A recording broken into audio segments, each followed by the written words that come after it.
Bosch, estamos hablando de alguien como la pareja de Ayuso que a través de su abogado reconoce haber cometido delitos fiscales y ojo porque pide que sea condenado el fiscal general del Estado y hasta lo puede conseguir. Magistrado, buenas tardes. Hola Jesús, buenas tardes. Sobre la primera cuestión que me planteas, efectivamente el abogado intentó un pacto de conformidad y según ha declarado el propio letrado, lo hizo con la autorización de su cliente, de González Amador, y además es la práctica habitual en estos pactos de conformidad cuando se resuelve sobre cuestiones tan relevantes como aceptar una prisión, que el abogado no lo hace sin consultar con su cliente, lo cual me parece que es la práctica habitual en los juzgados y creo que lo más probable que pasará es lo que dice el letrado en estos términos. Y sobre lo segundo, es decir, ojo al fiscal general del Estado, y le llama la atención la situación en la que está y teniendo detrás a alguien, oye, a través de su abogado decía, he cometido delitos fiscales. La imputación del fiscal general del Estado tiene elementos ya cuestionables jurídicamente. Ha habido muchos juristas que los han objetado. Por ejemplo, uno de los magistrados del Supremo más relevantes de las últimas décadas, Perfecto Andrés Ibáñez, ha escrito, yo creo que de manera bastante brillante, que no se puede ir a un juicio sin indicios de cierta entidad. No basta ir con sospechas. Hasta ahora lo que tenemos esencialmente son sospechas porque tuvo esos correos a su alcance, en su poder, pero igual que los tuvieron otras decenas de personas. Sobre esa sospecha, ir a un juicio a condenar a un fiscal general del Estado sin una prueba clara de a qué periodista envió los correos, de qué manera, si por fax, por telegrama, en persona, por correo electrónico, es que realmente no hay una descripción de hechos para poder acusar en principio al fiscal general. Por eso yo creo que sería discutible jurídicamente que el asunto fuera a juicio, pero eso lo tiene que decidir el magistrado instructor del Tribunal Supremo, que hasta ahora la línea que ha seguido induce a pensar que es muy probable que vaya a haber un juicio sobre este tema. Díaz Ayuso pide al Supremo que procese ya al fiscal general del Estado y a la fiscal jefe de Madrid por revelación de secretos. Vamos hasta la redacción de informativos. Marta Portero, su abogado, cree que hay indicios suficientes para cerrar la instrucción. Buenas noches. Su defensa, en un escrito que ha presentado al juez Hurtado y al que ha tenido acceso Radio Televisión Española, agrupa todos los indicios obtenidos durante la instrucción contra los investigados. Sostiene que García Ortiz y Pilar Rodríguez son los responsables de la filtración de la documentación sobre González Amador, incluido el correo en el que su defensa reconocía 2 delitos fiscales y ofrecía un pacto a la Fiscalía para evitar la cárcel. Sin embargo, no incluye otros datos de la investigación, como que el correo se envió a una cuenta genérica de la Fiscalía de Delitos Económicos y también se reenvió a la Abogacía del Estado. Añade también la defensa que esa información se filtró por ser la pareja de la presidenta madrileña y reprocha a la Fiscalía que no le hayan tratado como un ciudadano anónimo. Su letrado habla de una inconcebible vulneración de su intimidad y de un uso político, dice, de la causa por fraude fiscal por la que recientemente ha sido procesado González Amador. Marta, de momento no tenemos escritos del fiscal general, pero sí de la fiscal provincial de Madrid. Su defensa pide al Supremo que archive la causa contra ella porque considera que no ha cometido ninguna infracción. El abogado de Pilar Rodríguez dice que no hay pruebas de que ella o el fiscal general del Estado hayan filtrado el correo en el que la defensa de González Amador reconocía 2 delitos fiscales y ofrecía un pacto a la Fiscalía para evitar la cárcel. En su escrito defiende que no puede considerarse secreto lo que ya ha sido divulgado. Explica que esa información ya se había revelado antes de que le llegara al fiscal general del Estado. Dice también que el secreto del caso se rompió cuando el empresario, dice, envió la confesión al jefe de gabinete de Ayuso. La defensa de la fiscal provincial de Madrid insiste en que Pilar Rodríguez se limitó a seguir las instrucciones de su superior con absoluto apego a la legalidad. Por otro lado, el juez Hurtado rechaza la petición del novio de Ayuso de seguir indagando en la nota de prensa en la que la Fiscalía desmentía haber ofrecido un pacto a González Amador. Como ya había dicho anteriormente, ese comunicado sería insuficiente para depurar eventuales responsabilidades penales si no se pone en relación con el correo en el que la defensa de González Amador intentaba un acuerdo para evitar la cárcel. ¿Sobre este asunto, Pablo? Bueno, están las dos posibilidades encima de la mesa. Lo cierto es que estamos ya en el tiempo de descuento, creo yo, por lo menos lo que nos dicen las fuentes jurídicas, para que el magistrado Hurtado del Tribunal Supremo tome una decisión, ¿no? Así que una de dos, o da carpetazo a la cuestión y en ese sentido entiendo que será un espaldarazo, será un espaldarazo para el fiscal general del Estado, para García Ortiz. La otra opción es que el magistrado Hurtado decida llevarle al banquillo de los acusados al fiscal general del Estado. Y ahí entonces entramos en una cuestión bastante peliaguda. ¿Por qué? Porque los estatutos del Ministerio Fiscal apuntan a que entonces sí el fiscal general del Estado tendría que dejar su cargo. Podríamos ver o comprobar si finalmente lo hace o no lo hace, si entonces mantiene el respaldo del gobierno o no. En todo caso, ya digo, yo no estoy no me mojaría en tanto en cuanto creo que, vamos, ya he escuchado todas las personas que tenía que escuchar. Los últimos fueron la pasada semana los compañeros de algunos medios de comunicación, por lo cual, según fuentes jurídicas a lo que dijo el propio juez Hurtado, en pocos días tendría que tener la resolución. Vamos. Bueno, yo creo que es bastante evidente que este asunto ha ido a ritmos muy diferentes, En un momento determinado, aquí hubo una aceleración absoluta para poner en dificultades al fiscal general del Estado, y además aquello fue con una celeridad, las diligencias, la incautación de los dispositivos, la ocupación del despacho del fiscal general. Oye, y uno humildemente y sin ofender a nadie, pues a mí me daba todo esto mala espina. Yo veía intencionalidades. Porque al mismo tiempo el ritmo de la causa con el ciudadano particular, compañero sentimental de la presidenta de la Comunidad de Madrid, eso iba durmiendo el sueño de los justos de una manera sorprendente. Creo que al final los ritmos se han ido equilibrando y al mismo tiempo parece que está quedando claro que la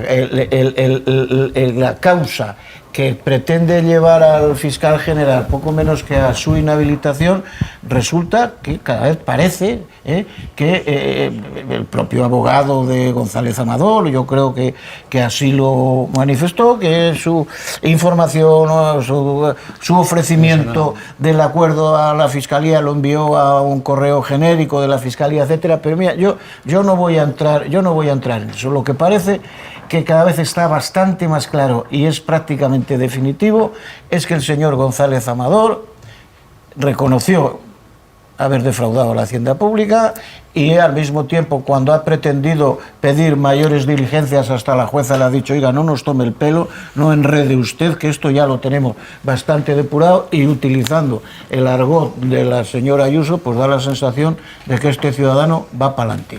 Veremos cómo funciona o cómo va lo del fiscal general del Estado, porque, insisto, y esto ya es opinión, y es una opinión además de otras personas que entienden de esto más que yo creo que la maniobra para sacar al fiscal general del Estado de su magistratura creo que ha sido bastante evidente. No digo por lo que dijo ayer el señor fiscal general del Estado, que me pareció infinitamente más templado que cualquiera de las circunstancias y de las voces y de los gritaríos infantiles y aznarianos que esos vete ya suena a aznar, ¿no? Suena a unos tiempos muy pasados y afortunadamente superados. No, independientemente de la templanza del fiscal general del Estado, que a alguien haya que explicarle, fundamentalmente al Tribunal Supremo, que el fiscal general del Estado, por su posición, goza entre comillas, de una información que puede poner en peligro altas instituciones del Estado y puede poner incluso en peligro la propia actuación de la justicia. Yo creo que esto debería de ser conocido ya a estas alturas, tanto por el Tribunal Supremo como a las fuerzas también judiciales a las que se le encargan determinados cometidos, como por ejemplo la UCO. Todo el mundo que maneja la materia prima de esta gente, que es la delincuencia, deberían de saber cómo gestionarla. Eso, pero bueno, aquí el tema no es el fiscal general del Estado. Yo discrepo. El problema aquí, como se dice en política y entre estos políticos que se han escuchado sus voces de fondo, esto es un problema de casa mayor. Casa con Z, casa mayor. Aquí la casa a cobrar, la cabeza a cobrar no es el fiscal general del Estado. Aquí van por el presidente y se ha utilizado la figura del fiscal general del Estado.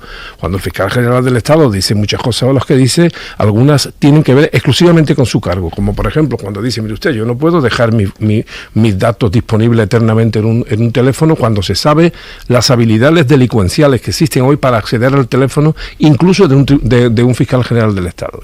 Me parece una actuación temeraria por parte del Tribunal Supremo y por parte de las fuerzas a las que le han encargado este tipo de investigaciones, porque evidentemente aquello que era para 7 días resulta que ha sido durante muchísimo más y han sido datos que han sido expuestos a la inspección y a ocultación de cualquiera.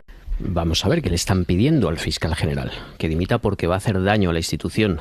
A mí me parece que lo que le están pidiendo es que siente un precedente muy peligroso para un alto cargo de cualquier institución que quede a expensas de las maniobras de los arquitectos de la intoxicación, se vea envuelto en un proceso judicial y tenga que dimitir dándole la razón a los que han iniciado esa intoxicación.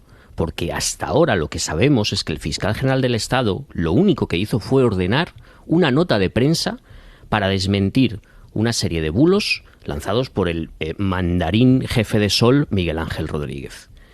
Y que fue esa nota de prensa, por cierto, un señor Miguel Ángel Rodríguez que ha ido adelantando bastantes decisiones judiciales de este caso, y ahí parece que no ocurre nada. Y resulta que de esa nota de prensa se fabrica un caso donde el Colegio de Abogados mete una querella, el propio García Amador, Manos Limpias, los ultras de Manos Limpias, que como parece que esa nota de prensa no iba a tener mucho recorrido judicial, se empieza con la filtración de estos correos.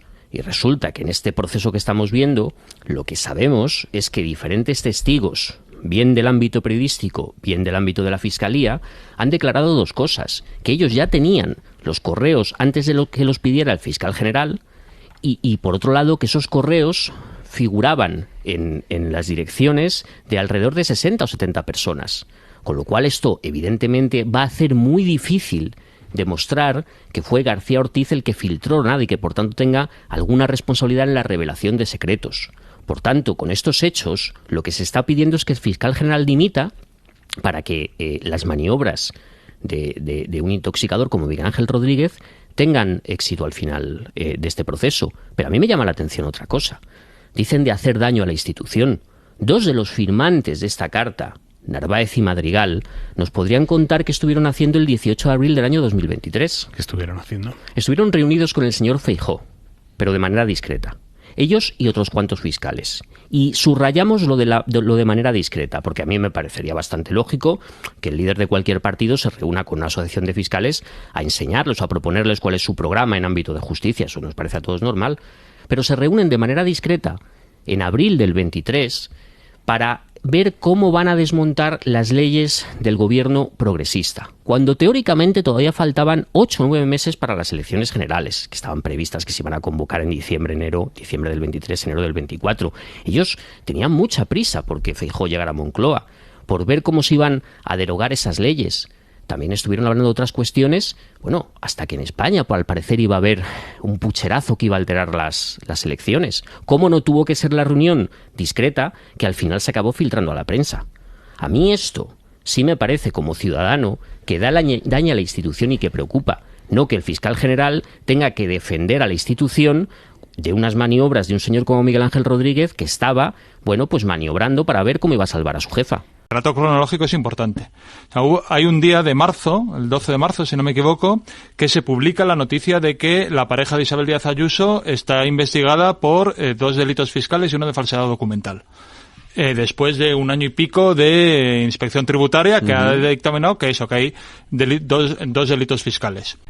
Ese día, al día siguiente por la mañana, sale Isabel Díaz Ayuso en rueda de prensa desde el Consejo de Gobierno de la Comunidad de Madrid diciendo que eso es una operación de Estado orquestada por Hacienda, me parece que entonces no cita la Fiscalía, por Hacienda contra un particular que en realidad es Hacienda la que le debe a ella 600.000 euros. Y por la noche aparece en El Mundo una cosa que es mentira, y que le había dictado Miguel Ángel Rodríguez, jefe de gabinete de la Comunidad de Madrid, al que los madrileños le pagamos 96.000 euros al año más 14.000 en comidas y viajes.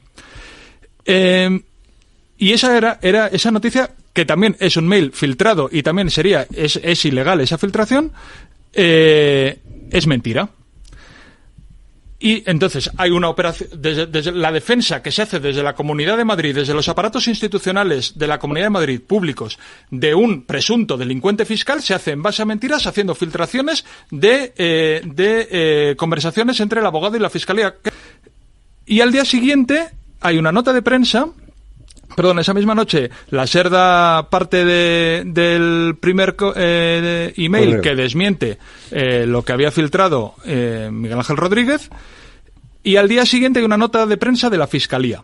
Y después de esa nota de prensa de la Fiscalía, alguien filtra unos emails. El Colegio de la Abogacía de Madrid y la defensa de Alberto González Amador denuncian al fiscal general del Estado por la nota de prensa. Porque la nota de prensa sí es de la Fiscalía. Ahora, ¿quién ha filtrado los emails? No se sabe. Como yo no sé si el email que filtra Miguel Ángel Rodríguez se lo ha pasado el abogado de Alberto González Amador o la propia Fiscalía. No lo sé. Alguna de las dos partes ha sido. Pero yo no tengo ninguna prueba de ninguna de las dos. Es evidente que la nota de prensa de la Fiscalía sí la hace la Fiscalía. Pero es que el Tribunal Supremo dice que esa nota no es delito. Que el delito es la filtración de los emails. Cosa con la que yo estoy de acuerdo. Pero es que no hay un solo indicio de que esos mails los haya filtrado el fiscal general del Estado. Ni uno solo. Las instituciones, los jueces, los fiscales tienen derecho a investigar a la pareja de Isabel Díaz Ayuso. Y no hay derecho a que todo el que investiga a la pareja de Isabel Díaz Ayuso, sea periodista, sea juez, sea fiscal, esté sometido a un acoso organizado desde la Presidencia de la Comunidad de Madrid.